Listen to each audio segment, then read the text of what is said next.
Alrighty, figure I'd make a little operational video on this old thing. So I need to do a little screwy little project here for work. So we use these screws here. These are just 1032 by, I think these are 1 3/8 screws to hold down the limit switches on stuff on our conveyor. The length is sort of an odd size, and I can only get these in a pan head, which is, that guy there, which is a 375 head diameter. The problem is I need something with a 315 head diameter.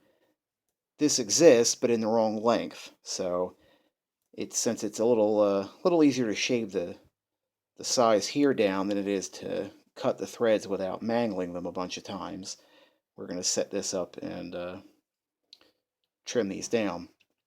Done this by hand before. Like, I don't know if you can see this, but the finish is just, they were chucked in a drill and run on the grinder.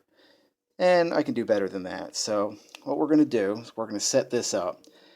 I've got this little stub of a shaft out of, I don't know what. It's beat up, and I don't really care. It's good enough for what I need to do. What I'm going to do here is I'm just going to drill and tap this for 1032. And we're going to run this here into, whatever depth makes sense. So I have, so I can get beyond this with the cutting tool without, crashing into stuff. And I'm going to set up some stops, and we're just going to trim this down. Got to take, I think it's 60 thousandths off the head here.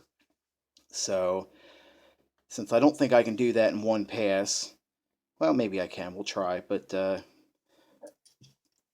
we'll have to figure that out. So, anyway, first step, we're going to drill and tap this. It's already got a center. It's not quite dead nuts perfect, but for what I'm doing here, it's good enough. We're not looking for high precision here, so I'm just going to set this up here. That's the tap drill for 1032. It is a number 21, I believe. And then we're going to tap some stuff. Since I'm kind of running on handheld, this might get a little sketchy.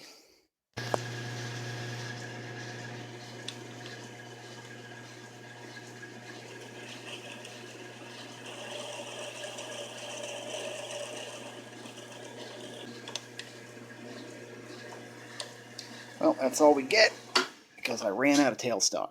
So,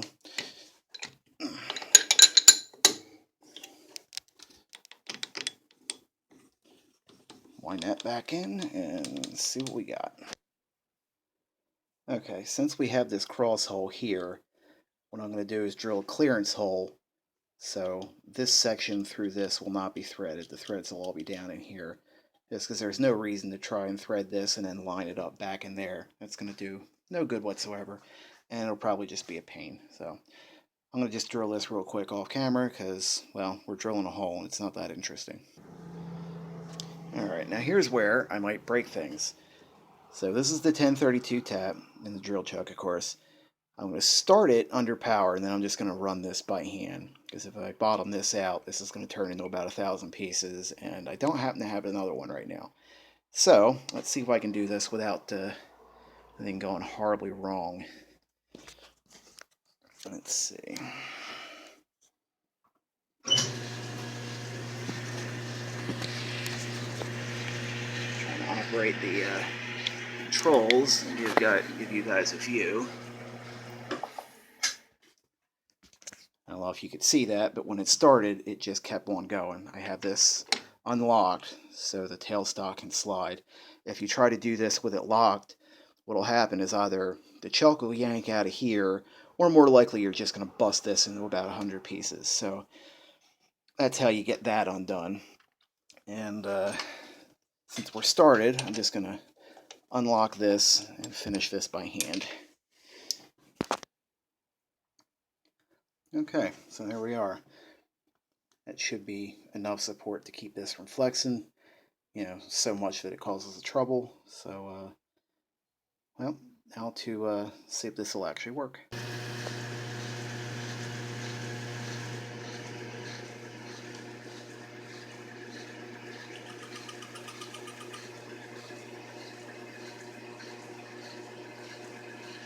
Alright, just touching there, 0 down there,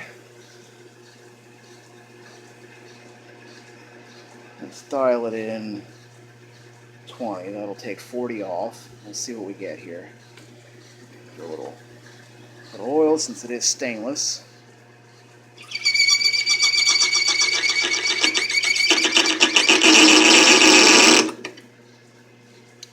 And that's kind of what I figured. Alright, let's try this again. Resharpen the bit there. We'll try a little less depth of cut. See if she'll cut more happily. A little oil on that.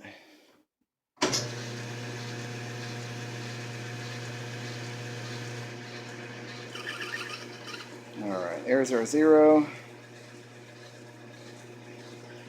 Let's try dialing in 10. Let's see what we get.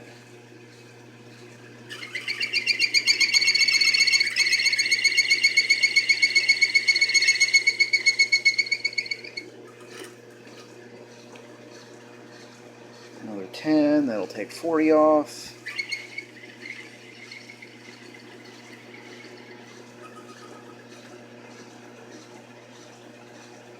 That'll be 50.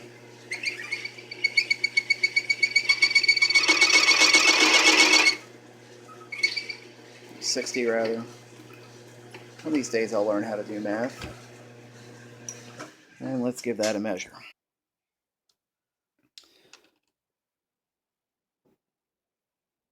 Alrighty, that's about 311, 312, which is where we want to be. Not super critical, just needs to be small enough to fit in there.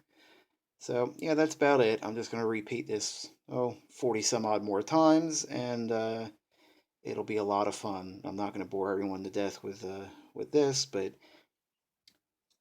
this is more, just a way to get things done, right? It's just, sometimes you can't chuck things directly, so you have to make yourself a little mandrel.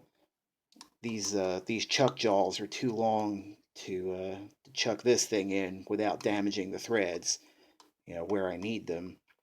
And I don't think it'll quite get small enough to clamp on this, because it's slightly under 3/16. I don't think I can get these closed quite enough to do it anyway, so. But it will do this, it'll clamp just fine on that piece of scrap metal, so. There you go, just, anyway, a little way to get things done sometimes that, when you need something odd. Anyway, appreciate the watch, have a fine day, and I will be busy boring myself to death, screwing around out here in the shop. Have a fine day. Okay, so just, in case I was wondering how quick this actually is once it's set up.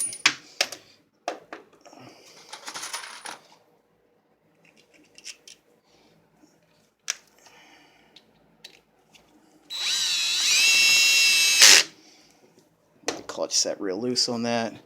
0. I switched this out to a carbide tip because it cuts a lot better.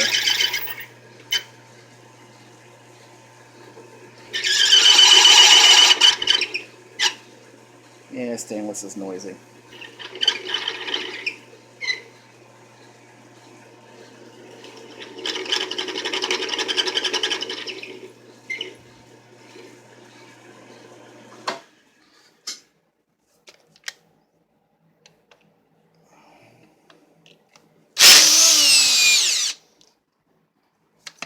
And that's it. Right about 1 minute per.